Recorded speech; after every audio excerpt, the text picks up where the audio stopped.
গরু দিয়ে হাল চাষ বর্তমান প্রজন্মের ছেলেমেয়েদের কাছে একটা গল্প ছাড়া আর কিছুই না।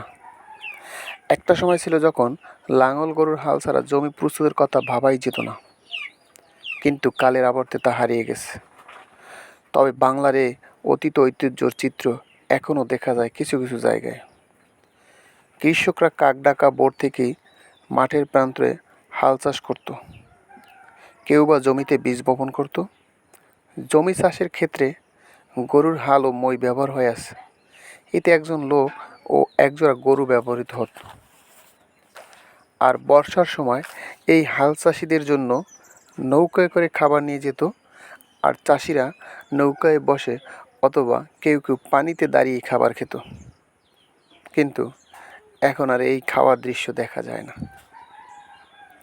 এখন এই সব শুধুই বইয়ের গল্পের মতোই শোনায়।